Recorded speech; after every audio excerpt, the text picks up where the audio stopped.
Mendadak, The Economist menulis bahwa Indonesia sudah berada di jalur yang benar. Jika tetap berada di jalur ini pada satu dekade berikutnya, Indonesia dapat menjadi salah satu dari 10 ekonomi terbesar dunia.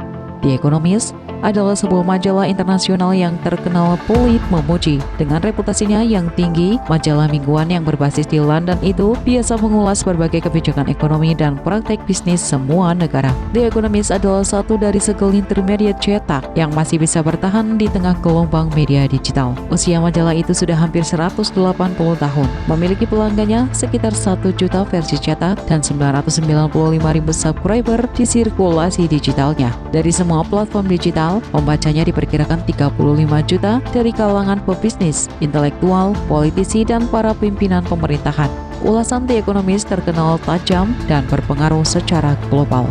Dengan cara pandang barat yang serba kritis, The Economist jarang memberikan apresiasi kepada pemerintah negara-negara berkembang dan emerging, termasuk Indonesia.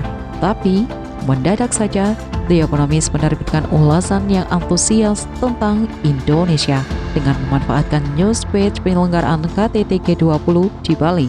Why Indonesia Matters, mengapa tentang Indonesia, menjadi judul artikel di halaman depan edisi media itu pada 17 November 2022. Indonesia disebut telah kembali menarik perhatian dunia. Dalam dekade terakhir telah tumbuh lebih cepat daripada negara emerging lainnya, terkecuali India serta Tiongkok. Indonesia digarisbawahinya sebagai salah satu negara dengan gross domestic product yang melampaui angka 1 triliun US dollar. Bank Dunia menyebut GDP Indonesia akan mencapai 1,25 triliun US dollar di 2022 dan kemungkinan terkerek 1,4 triliun US dollar di akhir tahun 2024.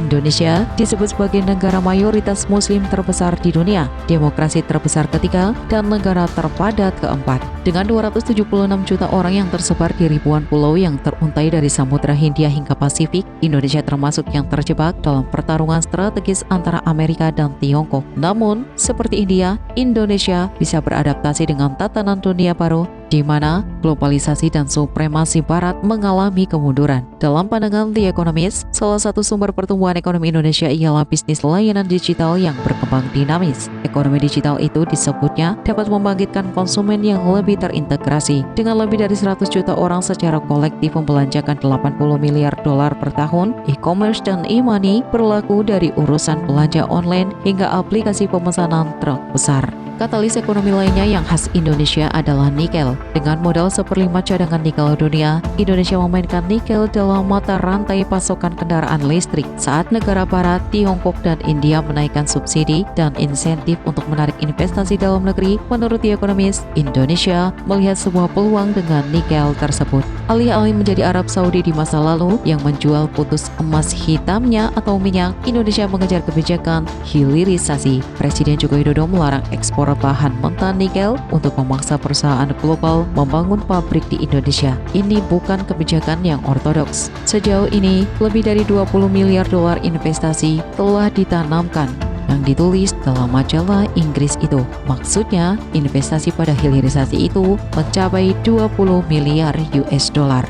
The Economist mengapresiasi transformasi energi di Indonesia. Energi baru dan terbarukan didorong untuk menggantikan batu bara pada pembangkit listrik tenaga uap, termasuk di dalamnya kemungkinan pensiun dini bagi banyak PLTU. Kebijakan itu dipandang bisa mendorong industri baru yang mendatangkan investasi dan membangkitkan ekonomi. Aspek kedua yang membuat prospek kuat ialah Indonesia telah merakit cara untuk menggabungkan demokrasi dengan reformasi ekonomi. Sistem politik yang pluralis itu telah jauh berkembang seraya menekankan kompromi dan harmoni sosial. Presiden Joko Widodo yang memerintah melalui koalisi besar itu telah merangkul banyak lawannya. Namun, keuangan publik dijalankan dengan ketat, perbaikan bertahap termasuk infrastruktur baru, pembersihan perusahaan negara, dan beberapa modernisasi undang-undang pendidikan dan tenaga kerja.